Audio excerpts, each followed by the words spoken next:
Okay, good afternoon, ladies and gentlemen, and welcome to the Minex Europe 2020 conference. My name is Nigel Robinson, and I'm the Chief Executive Officer of Central Asia Metals PLC.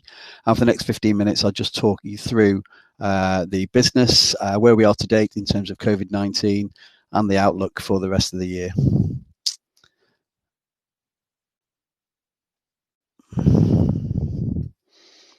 Just the initial disclaimer, standard disclaimer, June 2020, please pay attention to that. Okay, Central Asian Metals, many of you know, as hopefully in the audience, got operations in two countries. We first established the business in Kazakhstan. We have a copper SXEW facility out there, which is in situ dump leach. Produces around about 12,500 to 14,000 tons of copper annually, and it's one of the lowest cost producers globally in the world, and it's got a life of operation beyond 2030 with a license to 2034. And in 2019, our production was 13,771 tons of copper.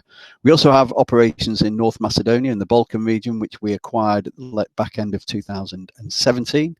This is a more traditional mine, which produces lead and zinc in a concentrate form, and we ship over to Bulgaria, and also some of the concentrate goes over to Poland as well for further processing into refined metal.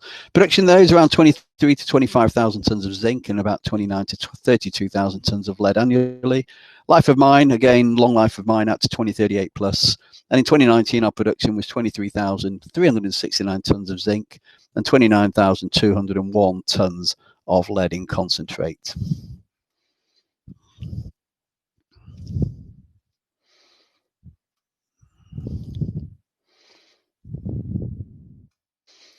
Apologies, but at the moment just struggling a little bit, changing the slides down to the next one. I'll maybe get better as we go along in that. 2019 results, this may seem like an eternity ago now, given everything that's happened in the first quarter and into the second quarter of 2020 with the coronavirus pandemic. But we had a good year in 2019. We generated revenue of just over $180 million with a corresponding EBITDA of $108 million, which is a 60% margin, slightly down on the previous year of 2018, but a good margin nonetheless.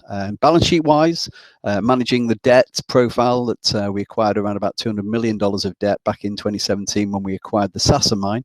We now got that down to almost half of that level at 108.8 million was the year-end numbers. These numbers are for the year ending 31 December 2019. So we're deleveraging the balance sheet from the cash flow that we generate from both operations, which is positive. And we're also building a sustainable business. So I'll talk more about sustainability in a minute, but we had a good year in terms of health and safety on both sites. In 2018, unfortunately, we had 8 incidents. Last year, we only had the 1, although in our eyes, 1 is too many, but nonetheless, it was a good improvement on previous years. So good health and safety improvement on the culture of both sites there. First quarter of 2020, the production was unaffected by COVID-19. And again, I'll touch more on how that's affected our business during 2020 later on. But certainly one of the key aspects of reporting our results for 2019 was that unusually for Central Asia Metals, we didn't announce a final dividend for 2019. And that was purely borne out from the uncertainty we were facing with regards to potentially having to put one of the sites under care and maintenance as we entered a risky period of COVID-19 at both countries. Our achievements over the years, we listed in 2010, raised $60 million at the time at a share price of 96 pence on an IPO to be listed on the alternative investment market of the London Stock Exchange. That's where we're still listed. That was almost 10 years ago. And during that time, we've built up the Kounrad project, as you can see on the slide there, initially building the 10,000 ton per annum SXEW facility and the infrastructure to primarily leach on the eastern dumps. And then over the past 5 years, from 2012 to 2017, we developed that project to be a 15,000 ton nominal capacity at the SXEW plant and the infrastructure to enable us to leach over on the western dumps and therefore expand the actual resource available to us for leaching, which was always the plan. We've now completely developed the Kounrad facility. An annual ongoing capex is very minimal each year, around about sub $2 million per annum. On the back of the success at Kounrad, we purchased the Sasa underground mine in Macedonia, North Macedonia, should I say, for $402.5 million back in 6th of November 2017. 2017. Approximately 50% equity and 50% debt to acquire that facility. And since that time, we've been integrating SASA into the way we do business as a listed company in London, improving certain things on site, which I'll talk about more later, and generally developing it and bringing the SASA mine into the 21st century with some marginal improvements and also an overview of how we intend to mine it for the rest of its life. And during that time from 2010 when we listed, we've actually paid back to shareholders $176 million in dividends. That's about 98 pence per share in total for the shares we got outstanding of about 175 million shares. Delivering value, this has been absolutely fundamental to our business, delivering money back and value back to our shareholders since we listed in 2010. And you can see there on the right-hand side with the charts, we've got industry-leading EBITDA margins around about the 60% mark, which is very competitive in most sectors, let alone the mining sector. And then the long-term dividend track record and ever-increasing cumulative payback of dividends to our shareholders, unfortunately with this minor blip for the final of 2019 as a consequence of the pandemic affecting the world. But generally, good story there in terms of delivering value for all the shareholders, sustained strong margins throughout, operating in the lowest quartile of the cost curve, and strong EBITDA margins leading to good returns back to shareholders. There's a lot talked about shareholders and returns for shareholders. The other key aspect of our business is the other stakeholders involved in the business. That's the local governments, the local community, our employees, our suppliers, and sustainability and ESG, which as we all know is an ever-increasing focus for the investor base these days, is something which has been core to us way back to 2013 when we appointed our CSR director, a chap called Nick Shirley, who you can see in the picture there. He's actually been operating full-time on site since 2013, and he's one of the few expats that we do actually employ within the business. This year, we've delivered our first sustainability report into the market, and that's built on the foundations of a desk-based materiality review we did of what shareholders and stakeholders believe is important for their investment in CAML in terms of sustainability topics. We established effectively 5 pillars through that exercise, which is what we're using as our key basis for reporting sustainability. So that's delivering value through the stewardship, so strong corporate governance and strong license to operate within the countries in which we operate. Good health and safety record, and very conscious of maintaining the culture and improving health and safety as we go through the lives of the mines. Focusing on our people, making sure we look after the people that we employ. We now employ over 1,000 people at the 2 sites, which is, we look after their retention, both onboarding those people, ensuring they have the right skills throughout their life with us in terms of development and training, and looking after their well-being. Unlocking value for communities, something which we're particularly proud of. We've, since 2013, always paid back 0.25% of our revenue at Kounrad, and we've established the same basis at SASA as well. And last year we spent $600,000 at both sites in terms of support for the community, voluntary donations to help medical, health, education, sports facility, and just requirements of the local community. And last but by no means least, caring for the environment, a number of targets that we set ourselves, a number of challenges we set ourselves to make sure that we manage the waste management, the air quality, and the general environmental aspects of anything we do on site. A little bit more on health and safety quickly. As I say, we had a good year last year, but you can never be too comfortable with health and safety. You've always got to be on your guard. And there's a few statistics for you there in terms of the table, and on the left hand side a few bullet points of things that we did at SASA to improve the general health and safety awareness of the site. So we established a few rescue teams, we built and operating now 6 underground refuge chambers in case there's a problem with the air quality and the volume of air underground, and purchasing new self-rescuers for all the underground miners at SASA. And at Kounrad, which we've operated for a long time now, we had no LTIs last year. It's now 653 days since the last Kounrad LTI. Just a quick update on the pandemic. It is affecting both countries. Both countries are slowly coming out of what they've had as a state of emergency since probably middle of March, right through to where we are now. There's around about latest numbers. Those numbers are slightly out of date at the moment as we sit here today. In Kazakhstan this morning, close to 9,000 cases, and in North Macedonia, close to 2,000 cases. Fortunately, none of our employees or people in the local area or even contractors have been diagnosed with the illness. And we've managed throughout the period to maintain production and the delivery of our metals into the end users, as well as maintaining the health and safety and well-being of all our staff.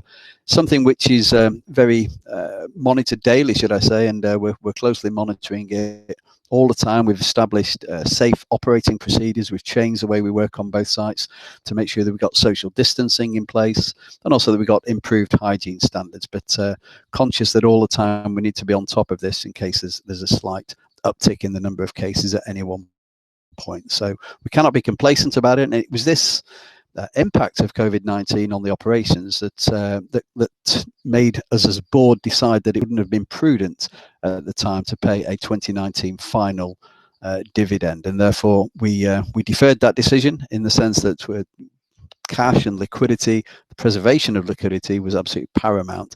That remains the case, and we will be reviewing that as we go through the year, and the world and the countries that we operate in slowly but surely get on top of the pandemic and manage the virus.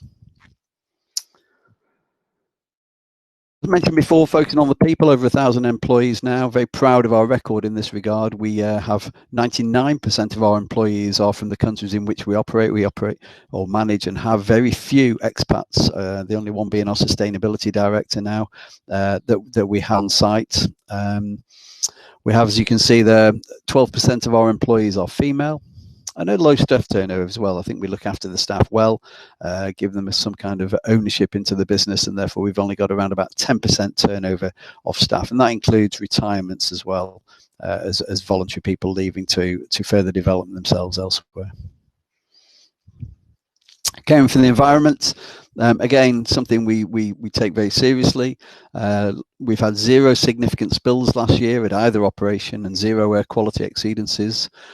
We operated a project to reduce the net water consumption at Sasa and managed to obtain a 43% reduction in the net water consumption at Sasa due to recycling initiatives. That's something we're going to look at again this year to try and improve on those numbers. Long-term planting of trees and care of the tailings storage underground, and plans to actually start storing tailings underground as opposed to in a traditional tailings dam. Again, I'll touch more on that when we talk about Sasa later on. And for the first time in our sustainability report, we've publicly distributed and announced our carbon emission intensity statistics. And you can see there the numbers in the table for both Sasa and Kounrad, Scope 1 and Scope 2. And this is an area we'll be focusing on in the coming months and years to see if we've got the opportunity to reduce that carbon emission intensity. In terms of unlocking value for the community, I've mentioned that already. 0.25%, just to reiterate, of our revenue goes back to the communities, and about $600,000 last year was spent on various initiatives, both at Sasa and at Kounrad. Just coming on to operations, Sasa zinc and lead mine. It's a long life of mine. You can see a diagram there of the ore body. There are 3 ore bodies at Sasa.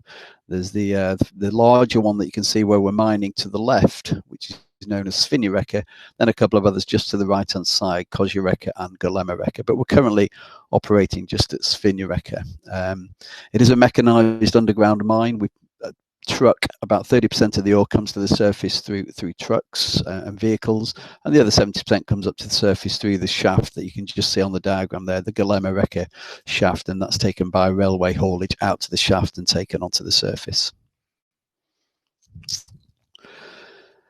Just a quick production update. Last year we looked at 817,000 tons of ore was mined. The plant feed was just over 820,000 tons, and that's an increase since when we acquired the mine, from sub 800,000 tons per annum being mined and sub 800,000 tons per annum of plant feed. So we've slowly but surely increased the throughput of both the ore and the plant, maintaining throughout that zinc recoveries that are of a high level across the industry and across the world.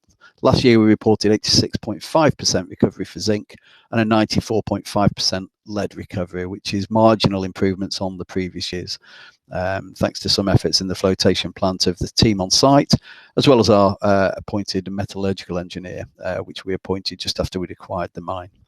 Guidance for this year, 2020, is maintained at the moment at 825,000 to 850,000 tonnes, and for zinc output is 23 to 25,000 tonnes, lead output 30 to 32,000 tonnes. And I'm very pleased as we sit here today to say that we're on track to meet that guidance despite the pressures we've been under over the past few months from the outbreak of the COVID-19 pandemic. And Q1 2020 production, which we announced in early April, reflects that statement in terms of what we produced in that first quarter. Just over 6,000 tonnes of zinc and 7,600 tonnes of lead. Sasa 2019 improvements. You can see just a list of a few things we've done there. We've introduced 3D modelling into both the ventilation aspects, the planning aspects, and also for geological modelling. Increased automation for the underground fleet, and the underground fleet review has been taken despite putting a downward pressure on our capital expenditure requirements for 2020 as a consequence of trying to preserve liquidity. We've still continued with our commitment to review, to actually update and improve the underground fleet. So we've got 6 new units arriving in 2020. Slight delay on those units, but nothing significant, and we will be taking delivery of those new units throughout the course of this year. And also on the processing side, the new tertiary crusher is fully installed now and operating, fully commissioned, and that's giving the flotation plant a throughput capacity of 850,000 tonnes, up from around about 800,000 tonnes when we acquired the mine back in 2017. We are doing a life of mine review. We will report on that in the summer of this year. It's being well advanced. It's still maintaining delivery of that despite none of our staff from London or the UK being able to visit site. We're managing to maintain that review through Zoom and video conferencing facilities to maintain pressure on that to actually deliver on that in the summer. Tailings, important part of the operation at Sasa, managing those tailings. We completed TSF4, as we call it, at the back end of last year from a construction point of view. That's now been fully commissioned as in operation. That gives us 6 to 7 year life of tailings. And as I said before, the life of mine at Sasa is out to 2038. Therefore, we do need to find a home for the tailings beyond about 2025. And that's all part of the life of mine review, with up to 40% potentially being stored underground with a change in mining to cut and fill from the current sublevel caving method. That's, as I say, work in progress, something we're working on closely. It's a safe facility. It's a downstream facility. We've had it reviewed by Golders at the 2019, and the intention is for another review to be conducted this year when we can get staff on site safely to do another review of the tailings facility. Just on cost, important point for CAML throughout. We've always operated mines at the lower end of the cost curve, and Sasa is no exception to that. You can see the numbers there. Unit cost 2019 of $40.3 per tonne on a run of mine basis, and when we look at it on a C1 cash cost equivalent, 47 cents per pound for zinc. So good numbers, very comparable with 2018 numbers, and an EBITDA margin running at 60% for Sasa. Just moving on to Kounrad, our initial project. This is an in-situ dump leach project. You can see on the aerial photograph there, the SXEW plant out towards the right-hand side, and the eastern dumps out to the right-hand side, which we've been primarily leaching from since we started in 2012. We're now moved over the western dumps with all the infrastructure in place, and you can see the size. Western dumps approximately twice the size of the eastern dumps, and we started leaching in the western dumps around April 2017. So we've been leaching there with success and in line with the leach curve since April 2017. So for 3 years now, the intention would be over the next couple of years to fully transition all the production out to the western dumps. Performance, a couple of charts there. I just mentioned a minute ago about the performance in line with the leach curve, which is the curve you can see on the bottom of this slide there.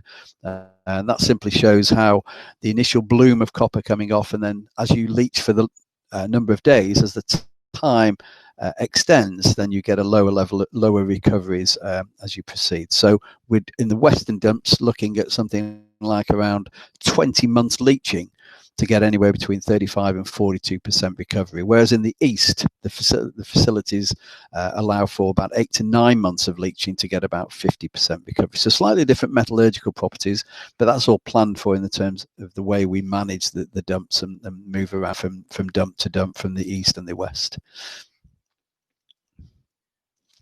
Again, back onto cost, we reckon Kounrad is probably in the lowest decile of copper producers in the world, if not one of the lowest copper cash cost producers in the world. It's got an EBITDA margin around about 76% on site, and you can see the numbers in terms of the cash cost of producing a pound of copper, fully inclusive not only of the production costs but also the realization charges and the G&A costs of only 52 cents per pound. That's about $1,100 per ton, and copper taking a slight upturn over the past couple of weeks is probably today trading around about $5,300 per ton. So you can see the margins we're capable of making there, and the margins that we can get from a low cost operator. And the primary reasons for that low cost is the fact we don't move any of the ore. It is in situ, as I said before, leaching, and therefore there's no expensive machinery or numbers of people to move the ore around, and it's a very efficient process. Capital allocation, discipline in terms of how we use the money we generate from both these low cost operations.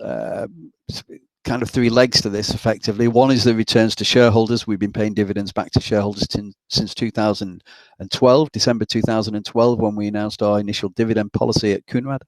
Since then, we've paid back, as I mentioned before, $176 million back to shareholders, and that equates to about 98 pence. And last year, even though we didn't pay a final dividend, we did pay an interim dividend of 6.5 pence, which equates on current share prices of about a 4.5% yield. The other areas in terms of capital allocation is how much we assign to the sustaining capital for the plants, or development capital. And that's around anywhere between $12 to $14 million we were guiding at the early part for 2020. We're actually looking at that, so we expect this year now to come in under $10 million as we put a bit of a squeeze on the expenditure on CapEx to preserve cash with the COVID-19 situation. And last but by no means least is the deleveraging. We have debt in place at the moment, having acquired Sasa, and we're deleveraging at the rate of $3.2 million per month. So about $38 million per annum is what we pay back, with an expectation that all the debt will be fully repaid by October 2022. Growth opportunities, that's certainly not a priority at the moment. The priority at the moment is to preserve cash and manage the business through these difficult period. But we are hoping to develop the business and grow the business as we come out of this particular crisis, and we look for a strong balance sheet in it to enable us to do that as we come out of the crisis, as I say. But at the moment, that's not a priority for us, and we have plenty of time to grow the business, given that we got two low-cost operations with fairly long lives of mines. Last but by no means least, just to sum up where we are, just a reiterance on the guidance: 12.5 to 13,500 tons of copper. This year from Kounrad. Sasa, 23 to 25,000 tons of zinc, and 30 to 32,000 tons of lead is our guidance, and we are on track to achieve those guidance numbers as we speak today. So strong operational performance. Yes, there is risk in both countries, and we're cautious of those risks, and we manage that on a day-to-day basis at the moment. But we've got two low-cost base metal production facilities. We are diversified with a strong balance sheet and a good focus on employee welfare at the moment, which is one of our priorities as we try and get through this pandemic. And on that basis, I'll hand back to the host of the conference.